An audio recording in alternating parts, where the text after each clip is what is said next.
Yo! Bonjour tout le monde et bienvenue à l'épisode numéro 7 de mon podcast Un café avec ton courtier. Je m'appelle Pierre-Alain Saint-Laurent et cette semaine, on avait comme invité M. Jimmy Cristofaro, courtier immobilier chez Sutton. Jimmy est venu nous parler des différences dans le marché immobilier en région, à Montréal. On a aussi parlé de l'impact de l'intelligence artificielle sur le courtage immobilier. Puis on a même parlé là, des différences entre le courtage immobilier et le courtage hypothécaire. Jimmy qui a l'avantage et le privilège d'avoir fait les deux métiers. Juste avant de commencer, je veux parler de mon commanditaire BFast Café, un distributeur de café dans le coin de Sainte-Adèle. Leur site internet www.bfastcafé.ca. Allez le visiter. Ils ont du café qui est délicieux. Leur service est incroyable. C'est des gens super sympathiques. Je vous recommande fortement leur café. Je vous remercie et je vous laisse écouter cet épisode-là. Jimmy, je suis confus parce que moi, je t'ai invité comme étant un courtier immobilier de région parce que je habite à Drummondville. Exactement. Magnifique ville de Drummondville. Mais là, on parle depuis tantôt, tu me parles de transactions à Montréal. Fait que explique-moi ton service. Mon service, dans le fond, assez simple. J'ai toujours habité à Montréal ou dans les environs de Montréal. Puis j'ai décidé un claquant de doigts, dans le fond, de vouloir décider de sortir de la ville. Un coup de tête. Exactement, un coup de tête. Mon but, c'était d'aller vraiment plus loin que Drummondville, mais tomber en amour avec le secteur, avec la maison. Fait qu'on a décidé de passer à l'action sur l'achat de la propriété. On a décidé, ça veut dire qu'il y a une conjointe. Ma conjointe, exactement. Est-ce qu'elle vient de Drummondville, elle? Non, elle vient pas de Drummondville. Okay. Deux personnes de Montréal, complètement. Puis, ça reste que tout de même si j'habite là, ma clientèle est à Montréal, fait que je travaille majoritairement du temps à Montréal. Parce que Drummondville, dans le fond, c'est quoi, 1 heure de Montréal? Là, tu me parlais de transaction à la salle, là, on est peut-être plus loin. Oui, exactement, mais tout dépendant, là, entre 1h15, si ça va super bien un samedi matin avant les visites, puis le soir, mettons un vendredi soir, c'est peut-être un 2h, 2h30, là, mais ça se fait tout de même relativement bien. Heureusement, tu es jeune, tu as de l'énergie pour faire cette route-là. Exact. Qu'est-ce que tu trouves comme différence dans le... Parce que tu dois en faire des transactions quand même là, dans le centre du Québec. C'est ça qu'on dit, Drummondville, c'est le centre Exactement, du Québec. C'est le centre du Québec. La différence entre les transactions, à part le prix qui est différent, on s'entend, mais la différence peut-être dans les clients entre ceux de Montréal puis ceux de l'extérieur de la grande région de Montréal. Je dirais que c'est deux games complètement différentes. On a vraiment... autant dans l'acheteur ou les vendeurs qui sont... J'ai envie de dire, c'est un... Je parle les mots un petit peu, mais c'est une manière différente de travailler. Les gens sont plus axés sur l'être humain, j'ai envie de dire. Okay. Je sais pas si Absolument. Ça se dit bien, mais sont plus axés sur l'être humain. Montréal, j'ai l'impression qu'on est plus transactionnel. C'est go, go, go, ça va vite.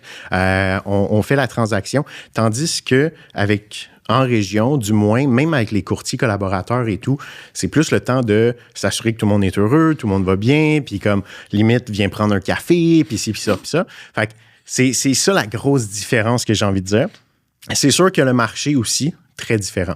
On a un marché qui est pas nécessairement plus calme, mais justement, on a des prix d'achat qui sont un peu plus raisonnables, j'ai envie de dire, pour...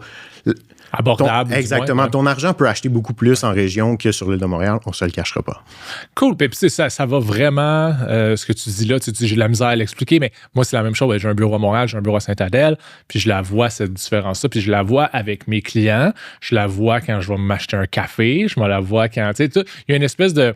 Moi, je dis toujours c'est une espèce de lenteur, là, puis il y en a qui n'aiment pas ça. Les gens de Sainte-Adèle ne veulent pas se faire dire qu'ils sont lents, là, et je le comprends bien. Mais il y a une emphase sur la relation qui est plus grande que la transaction. Exactement. La lenteur, j'aime ça. Mais encore une fois, je pense que ça peut être couteau à double tranchant, mais j'aime ça. Dis-moi, dans le marché, tu m'as parlé que le marché est différent, mais le marché en 2000, là, on vient de finir 2025. Exact.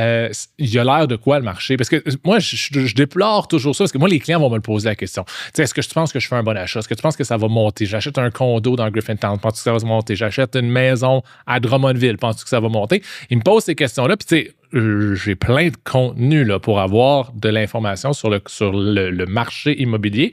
Mais quand on regarde le marché immobilier canadien, ben dans le fond, c'est Vancouver et Toronto parce que c'est tellement influencé par Exactement. ça. Le marché immobilier du Québec, même chose, c'est très, très, très influencé par Montréal. Fait que le marché, autant en région qu'à Montréal, sur le terrain, là, ça a l'air de quoi?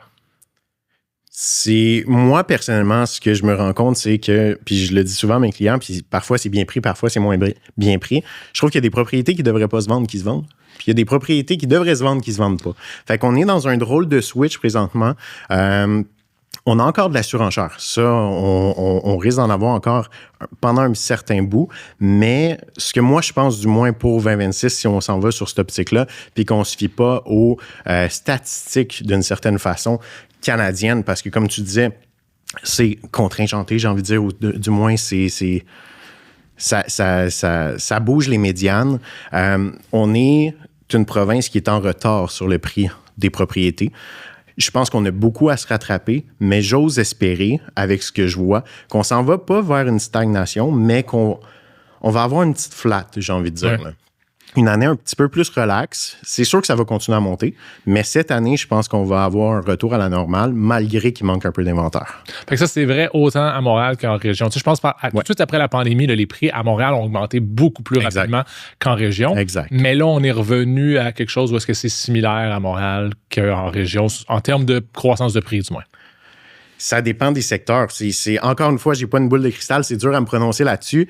Je dirais que ça dépend vraiment des secteurs. C'est une réponse un peu poche, là. Ça dépend, mais c'est vraiment, ça dépend. Si on prend Drummondville, dernièrement, il y a eu un article dans la presse comme quoi que, ou Journal de Montréal, je me souviens plus trop, comme quoi que tous les acheteurs se dirigeaient vers là-bas, puis qu'on avait des montées fulgurantes. Mais tu prends les petits secteurs autour, Saint-Cyril, Notre-Dame-du-Bon-Conseil, des petits villages autour. Toutes des villes qu'on connaît très bien. Exactement, qui sont sur la map. Dans le fond, c'est toutes ils n'ont pas la même augmentation. Mais si on y va très général, je pense qu'on s'en va sur un marché plus ou moins similaire. Là. Ouais, puis à Montréal, je pense que moi, dans mon observation, puis moi, je suis beaucoup moins dans ces transactions-là que toi, tu peux l'être. On le voit beaucoup dans les condos, puis on voit pas, je dirais pas que les prix baissent, mais c'est plus long à vendre. C'est plus long à vendre. Puis aussi, il y a eu un gros impact avec la loi 16. Je ne sais pas si tu... Oui. OK, parfait. Mais parle-nous-en de la loi 16. Parfait. Je ne suis pas l'expert condo, mais pour avoir fait plusieurs transactions du côté des condos, c'est que il y a beaucoup de propriétaires qui se sont dit que ça va être un problème pour le prochain acheteur. Mm-hmm. Fait que même qu'on vende, ce sera le problème du prochain acheteur. Puis la loi 16, qu'est-ce qui vient faire en sorte? C'est que maintenant, on va avoir besoin d'un carnet d'entretien. Le carnet d'entretien va dire, dans le fonds de prévoyance, il nous faut X nombre d'argent. Comme ça, dans 5-6 ans, il ne faut pas avoir des cotisations spéciales de fou pour pouvoir faire les réparations sur la bâtisse. Fait que ça l'a fait peur à beaucoup de gens. Puis moindrement qu'on voit une gestion de copropriété gérée, je prends un exemple, j'avais un condo à vendre, c'est géré comme une petite famille. C'est 3 unités de condo, c'est un ancien triplex transformé en condo. Il n'y a pas d'argent dans le fonds de prévoyance. Mm-hmm. Essayer de vendre ça fait peur aux acheteurs. Fait que c'est venu faire un gros impact, en fait. Sur les grosses copropriétés, avec les gros services, généralement, c'est des firmes privées, tout est déjà calculé, tout est déjà fait. Tandis que pour les petits condos, j'ai envie de dire, là, c'est là que ça vient faire un gros impact puis faire peur à beaucoup d'acheteurs. Là. OK. Merci. Je reviens en arrière un tout petit peu parce que tu as dit quelque chose que j'ai trouvé très intéressant, puis je veux... l'adresser, tu as dit il y a des propriétés qui ne devraient pas se vendre puis qui se vendent. C'est quoi une propriété qui ne devrait pas se vendre? C'est un gros statement, j'ai envie de dire, quand que je dis ça. Par contre, ça va faire les nouvelles. La une. Mais il y a des propriétés où ce que... c'est tellement dur parce qu'encore une fois, ça dépend sur tellement de types de propriétés. Mais je vois des propriétés qui se vendent en surenchère, qui, selon moi, si tu prends le temps de décortiquer la propriété, parce que en tant que courtier immobilier, je me mets jamais dans l'émotion des clients, je laisse ça pour mes clients. J'embarque avec eux, on fait la transaction ensemble, c'est le fun, je les accompagne du début à la fin. Mais moi, quand ça vient à faire le move sur une propriété, j'y vais très analytique. Fait que je leur dis, si on est capable de l'avoir à ce prix-là, ça convient à votre liste de critères que vous aviez, puis vous faites sur papier une bonne achat. Mais il y a des propriétés où ce que tu la décortiques justement, puis tu es comme, tabarouette, elle s'est payée vraiment trop cher. Fait qu'à moins que le propriétaire a dans l'intention d'y vivre 25-30 ans, avec l'argent qu'il va devoir mettre dans la propriété, puis tout ça, c'est que ça vient à se vendre justement une propriété qui ne devrait pas nécessairement, peut-être pas se vendre, mais se vendre aussi rapidement. Tandis qu'il y en a d'autres que c'est clé en main, il n'y a rien à faire dessus, ou il y a des petits travaux à faire, mais les travaux vont amener la plus-value qui fait un prix d'achat qui fait du sens. Là, je trouve que ça devrait se vendre vite, mais pour certaines personnes, encore une fois, ça ne se vend pas. Puis je trouve ça malheureux pour certains propriétaires. Ouais. Puis la surenchère, c'est toujours un piège. Là, parce que, tu sais, j'imagine que tous les vendeurs veulent avoir une surenchère. Là. Exactement. Mais c'est pas difficile d'avoir une surenchère. mets ton prix 100 000 $ de moins, puis tu vas vendre ça en cher. Exactement. Est-ce que ça veut dire que tu as eu le bon prix? Pas nécessairement. Exactement. C'est un peu un piège qui veut rien dire d'une certaine façon. Là. J'aime ça aussi quand que... J'aime à quel point que les médias donnent un peu le pouvoir des courtiers immobiliers, que c'est eux qui causent la surenchère. Mais au final, chaque propriétaire veut son prix puis il veut le meilleur pour lui. Puis parfois, c'est juste une question. J'ai vu des propriétés que ça fait 3-4 mois qui ne sont pas vendues. Quelqu'un dépose un offre d'achat. En tant que courtier, on doit aviser tous les courtiers qui sont en mode collaboration. Ça repart le spark sur quelqu'un, puis on voit 3 offres qui rentrent. Fait que les surenchères, non seulement c'est pas contrôlé, mais tu sais jamais quand ça peut arriver. Dis-moi, Jimmy, tu étais courtier hypothécaire. C'est même qu'on a appris à se connaître quand tu es rentré chez Planiprêt. Que je t'ai recruté pour venir chez Planiprêt. J'aime ça. Dans le temps que j'étais dans ce rôle-là chez Planiprêt. Et tu as décidé de te concentrer maintenant en courtier immobilier exclusivement. Qu'est-ce que tu aimes? Avant, qu'est-ce que tu aimes? C'est quoi tu trouves la différence? Évidemment, le métier est différent, mais les deux, c'est un business de relations et d'expertise. Exactement. Les expertises sont différentes, mais qu'est-ce que tu trouves qui étaient les différences majeures pour toi dans ce métier-là? Si tu avais un jeune là, qui se dit « j'hésite entre les deux », qu'est-ce que tu dirais? Bonne question, ça. OK. Je vais y aller sur le point que tu me proposes. Si on va sur l'optique des relations, c'est un peu la raison qui m'a fait... À la base, j'étais courtier immobilier, puis je me suis dit, pourquoi pas jointer, en fait, les deux professions pour faire un service clé en main avec mes clients. Fait qu'aller du point A au point Z, qui est le notaire, avec mon client main dans la main. Je me rends compte que ces deux... Ben pour le courtier immobilier, je le savais, mais je pense que j'ai sous-estimé le courtier hypothécaire en me disant que c'est un job que tu peux faire part-time, puis que tu n'auras pas besoin de travailler. Exactement. Continue. Non, mais exactement. Mais surtout, si tu me dis quelqu'un qui hésite entre les deux, je pense que c'est important de le souligner. Mais ce qui me manquait, c'est en tant que courtier immobilier versus le courtier hypothécaire, puis dis-moi si je me trompe, je trouve que je n'étais pas en mesure de créer une si grosse relation avec le client. Parce que veux pas, ma job, c'est de monter un dossier, on fait une préqualification ensemble. Après ça, on le laisse partir. Oui, on fait des suivis, mais il fait son travail de son côté avec son courtier immobilier. Il nous revient avec l'acceptation, on fait le dossier, on envoie à la banque. Il y a peut-être des accrochages ici et là avec le financement, des trucs comme ça. On peut build une relation d'une certaine façon, mais on est toujours derrière un téléphone, derrière un écran, derrière un ordinateur. Versus le courtier immobilier, je fais des centaines de kilomètres avec mes clients, je dépense du gaz comme ça se peut pas. On visite des propriétés. Des achats, c'est généralement le fun, mais parfois, tu as l'émotion qui est peut-être moins le fun aussi, un décès, maladie, changement de job, etc. Mais ça te permet d'avoir le relationnel face à face avec la personne, puis de les voir justement ou de se créer des je cherche mon mot en français, là, mais des mémoires. Ouais, là, des souvenirs, exactement. Avec les visites qu'on fait que hey, tu te souviens-tu comment ce qui était laid, ce cadre-là? Ou tu sais, on se fait des inside jokes comme ça. Fait qu'on peut créer une relation beaucoup plus facilement. Puis de voir l'acheteur devant sa propriété coup de cœur, puis tu le vois spark. Puis j'ai l'image d'une de mes clientes dernièrement qui rentre dans la maison, puis elle est comme... Je l'aime, celle-là. Tu sais. Fait que ça, je trouve ça le fun. Puis je trouve que c'était la lacune que je n'étais pas capable d'aller chercher avec le courtage hypothécaire. Je ne sais pas si toi, tu es capable d'aller chercher... Il va avoir... Moi, je dis souvent que celui qui a la relation, c'est le premier qui a eu le client. C'est vrai. Donc, dans le fond, moi, j'ai des clients des fois où est-ce que ils sont venus me voir pour savoir leur capacité d'achat. Puis après ça, je leur ai recommandé un courtier immobilier. Et ils vont des fois avoir des questions qui est vraiment pour le courtier immobilier, puis ils vont me demander la question à moi. Puis je vais exposer au courtier immobilier. Parce que c'est moi la personne de confiance. C'est moi qui ont choisi. Puis après ça, je leur ai référé quelqu'un, puis ils ont accepté, on s'entend. Là, puis je leur réfère, souvent, je vais référer 2-3 personnes. Mais c'est moi la personne. Puis là, le courtier immobilier, c'est comme s'il travaillait pour moi. Le courtier immobilier est l'extension de moi.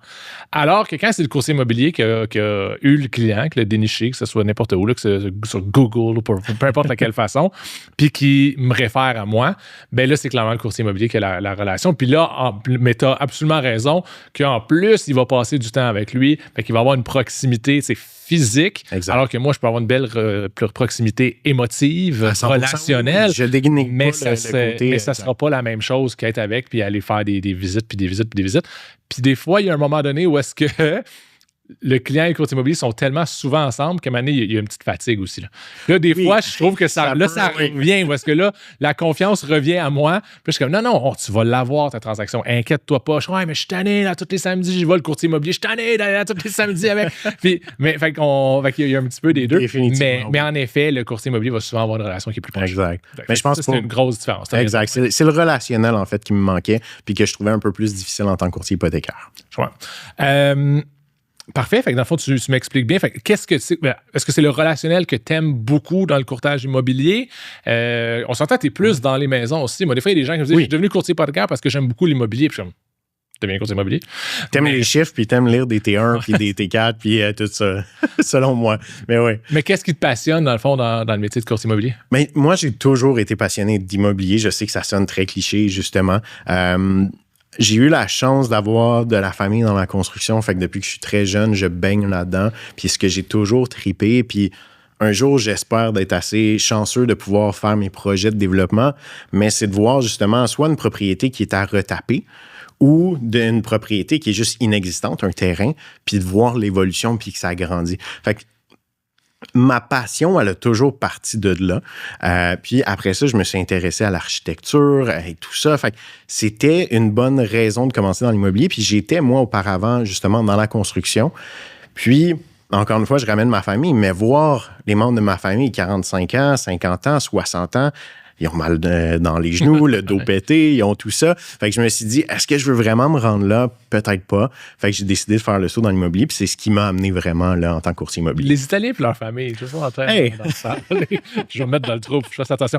On a parlé un peu de la comparaison, puis c'est drôle, j'avais écrit CH versus CI, courtier hypothécaire versus courtier immobilier. Mais j'aimerais ça parler du courtage immobilier et de l'IA. Donc, on reste dans les deux lettres. Oui. L'intelligence artificielle affecte tout et a un impact, influence tous les domaines, comme tu dis. Comment est-ce que ça t'influence? Comment est-ce que tu l'utilises? Puis comment est-ce que ça influence ton métier? Personnellement, moi, en tant que Jimmy Cristofaro, je l'utilise énormément. Que ce soit pour le créatif, pour avoir des idées, de mettre certaines situations aussi où ça reste qu'en tant que courtier immobilier, si tu ne travailles pas en équipe, t'es tout seul. Fait que tu as un cerveau collectif à toi tout seul. Fait que d'avoir un cerveau collectif, justement, qui t'amène peut-être une vision différente peut régler certains problèmes ou avoir des stratégies un peu différentes pour régler des situations ou trouver des propriétés, ou etc. Je pense qu'il y a beaucoup de gens qui en ont peur. Personnellement, je pense qu'il faut s'associer à ça parce qu'on ne pourra jamais le tasser. C'est une machine, c'est un monstre qui se développe à une vitesse incroyable. On n'aura pas le choix de travailler avec ça. Fait que pourquoi pas s'adapter tout de suite avec ça? Puis, j'entends souvent dire des courtiers dire « Ah, ça va nous remplacer, oublie ça, après ça, ça va être le blockchain, on n'existera pas, les gens vont faire... » La semaine passée, j'ai eu un client qui m'a appelé. Ben, à 11h30 le soir, il me texte. Puis je suis comme « 11h30, si tu me textes... » J'ai mes boundaries, oui, mais je me dis, s'il y a un problème, m'appelle, c'est le stress, c'est la panique. Est-ce que je fais la bonne chose? Coup de panique. On a pris 45 minutes à parler jusqu'à quasiment une heure. Ouais, c'est c'est ça, mais même quasiment 1h du matin, honnêtement, un gros appel pour prendre la situation puis justement de dire, regarde, on a des portes de sortie, si c'est pas la bonne propriété pour toi. Moi, je suis pas un courtier qui force les choses. Je suis pas un courtier à pression, j'aime pas ça faire la pression. Je veux m'assurer que mes clients soient heureux. Mais si tu demandes la question à l'intelligence artificielle, je stresse, est-ce que c'est la bonne chose pour moi? Elle risque de dire, tu as signé une promesse d'achat, c'est un contrat contractuel entre un vendeur et un acheteur, tu es obligé de respecter. Fait que, est-ce que ça va rassurer le client? Non. Ouais. Je pense que le côté humain va toujours devoir rester. Certains courtiers vont se faire tasser, probablement, on ne se le cachera pas, comme dans tous les domaines, mais il y en a d'autres qui vont rester. Puis ça va juste nous rendre plus... pas actif, mais proactif, justement, puis amener des meilleurs points positifs, j'ai l'impression, selon moi. Pour marteler ce que tu dis par rapport à... Tu es un courtier immobilier qui ne force pas les choses. Je sais d'expérience parce que je t'ai référé des clients, puis on en avait parlé. Salut, je te réfère à cette cliente-là. Pas sûr qu'elle devrait acheter. Vois avec elle. Un courtier immobilier qui penserait juste à sa commission, on dirait non, elle va acheter. Exactement. Mais finalement, on avait fini ça en location. Puis exactement, parce que c'était la meilleure solution. Puis il ne faut pas se pitcher trop vite non plus dans l'achat. C'est pas... On n'achète pas un verre d'eau au dépanneur. Là. C'est quand même une grosse investissement. Mais j'aime que tu apportes une espèce d'aspect d'éducation. Puis tu le fais même sur les réseaux sociaux aussi. Là, où évidemment, tu es souvent avec les inspecteurs dans les inspections. Exactement. Là, moi, j'ai appris des trucs là, sur des fondations bizarres que tu avais découvert. Probablement que l'inspecteur avait découvert, mais tu t'en parles, puis c'est le fun c'est le genre de choses que dans une transaction qui serait très automatisée, on n'aurait pas ça. Fait que, exactement. Je pense que l'intelligence artificielle va surtout venir aider les bons courtiers à être encore meilleurs. Exact. Est-ce que dans le courtage hypothécaire, tu vois ça un peu de la même façon ou tu penses que ça va être pas mal tout automatisé? Je pense que l'impact va être plus gros dans le courtage hypothécaire. Puis, parce que, tu sais, on en fait. Moi, je pense toujours à un. Puis souvent, c'est les transactions avec les courtiers immobiliers. Là. Allô, j'ai un acheteur, on l'a préqualifié à 500 000, il achète à 499, il y a 5 % de mise de fonds. Il n'y a pas grand magasinage à faire ou stratégie à faire. Là. Il va prendre le meilleur taux, puis c'est presque tout. Là. Évidemment, on va avoir de l'émotif, on va avoir du psychologique, on va le rassurer, on va s'assurer qu'il est à bonne place, on va s'assurer qu'il a mis des céliapes. Il y a un petit peu à faire, mais pas beaucoup. Mais évidemment, comme moi, où est-ce que je fais beaucoup de manœuvres Smith, j'appelle ça des stratégies avancées de gestion du passif. Là, il y a de quoi à faire. Puis je pense que nous, on va être peut-être protégés plus longtemps. Mais ces dossiers-là, c'est des dossiers compliqués, c'est des dossiers qui prennent du temps. Donc, je ne sais pas si... J'ai l'impression que financièrement, ça va avoir plus un grand impact pour nous. Puis ça va faire, comme on a dit, comme tu as dit tantôt, les courtiers pas bons, je ne veux pas dire ça, les courtiers plus faibles, les courtiers qui font des transactions plus simples et plus machine à saucisses, plus une transaction rapide. Je pense que eux autres vont se faire tasser plus rapidement que ceux qui font un travail plus complet. Mettons. Définitivement. Puis, si tu me permets, t'as amené un point que je trouvais intéressant, c'est que tu disais, bon, si c'est à 490 000, 5 % de mise de fonds, on n'a pas tant de choses à choisir, il va prendre un meilleur taux. Mais est-ce que le meilleur taux est réellement toujours la bonne solution ou parfois il y a des produits financiers, peut-être que l'intelligence artificielle ne sera pas en mesure d'aller suggérer? Bien, c'est ça. C'est pour ça que moi je dis, avec un achat à 5 %, il n'y a pas beaucoup de choix. Il va être assuré, puis c'est une transaction qui est un peu... c'est une transaction simple. Oui, non, définitivement. Mais c'est bon d'aller voir un courtier hypothécaire quand même, parce que des fois, il y a des gens qui sont... ils pourraient mettre plus que 5 %, peut-être qu'ils ne mettraient pas. Ça reste... La place à aller, ça reste avec un courtier hypothécaire. Définitivement. C'est certain. C'est le jour où il va y avoir des courtiers hypothécaires robotisés, si je peux dire. Qu'est-ce que ça va donner? À voir qu'est-ce qu'ils vont être capables de faire, puis je ne vais pas vraiment deviner pour eux. Puis, par exemple, on l'utilise énormément, que ce soit pour la production de réseaux sociaux, que ce soit pour les brainstorms. Il y a plein de choses qu'on va l'utiliser. L'automatisation de nos pratiques en arrière de l'écran, mettons, là, en arrière de la scène. Fait qu'on s'en sert énormément. Mais un jour, j'imagine que ça va devenir assez bon pour remplacer un courtier hypothécaire pour les transactions simples. OK, j'aime ça. C'est bon, ça va? Un courtier immobilier qui rencontre un premier acheteur, un nouvel acheteur, qu'est-ce qu'il dit? C'est quoi les trucs pour un premier acheteur en 2026? Le meilleur truc que je pourrais donner, là, puis je pense que c'est atypique, puis encore une fois, ça va prouver que j'aime dire que je suis un mauvais courtier pour ça, là, parce que je pense pas à ma poche d'une certaine façon. Tu sais, moi, c'est vraiment coupe le bruit. Pense à toi, qu'est-ce que tu veux. Oublie les réseaux sociaux, oui, tes parents sont là. Généralement, les premiers racheteurs, on va se dire, c'est entre 25 et 35 ans, j'ai envie de dire. Mais oublie ce que ton mononcle a acheté en 1900 tranquille. Oublie ce que tes parents pensent que c'est mieux pour toi. Vas-y avec toi, qu'est-ce que tu as réellement besoin. Prends le temps de faire ta liste de critères, puis ce qui est nécessaire pour toi. T'es négociable puis t'es non négociable pour te sentir bien sur ta propriété. Puis je pense que ça, c'est le meilleur conseil. C'est sûr, après ça, une fois que tu as tes critères, va voir un courtier hypothécaire, va voir Pierre-Alain. Tu vas avoir... Non, mais c'est vrai, tu vas avoir au moins la juste valeur que tu es en mesure d'aller te chercher, puis tu ne te crées pas de faux espoirs non plus. Ouais. Parce que j'en ai des clients qui m'arrivent, « Ah, j'ai vu cette maison-là, 750 000, c'est mon coup de cœur. » Ils vont voir un courtier hypothécaire, puis ils se font dire, finalement, tu peux juste à 500 000. Ça crée une déception, ça crée une notch, mettons, j'ai envie de dire. Fait que c'est pas ce qu'on veut. Avant de jouer dans Centris, il faut savoir exactement. Quel on peut mettre. Exactement. Mais ça serait vraiment ça, mon premier conseil, de 1, regarder tes finances, puis 2, de s'assurer de savoir ce que toi, tu veux vraiment, parce qu'au final, c'est toi qui vas vivre dedans, c'est pas les autres. Non. Fait que ça, je trouve ça important. Ça devient de plus en plus difficile d'exclure le beau-père de la transaction quand c'est lui qui donne la mise de fonds. Oui, ça, c'est un autre... les dons sont de plus en plus utilisés pour les mises de fonds, mais c'est important, même si c'est lui qui donne le don, c'est important de se rappeler que c'est nous autres qui va habiter dedans. Exactement. Je faisais la joke tantôt de préqualifié à 500 000 puis tu achètes à 499. C'est fini les voyages, c'est fini le cinéma, c'est fini les restos. T'es à la gorge, on va se le dire, t'es à côté. Donc, c'est important de bien budgéter pour nous, pour le rythme de vie qu'on veut avoir, certains. Exact.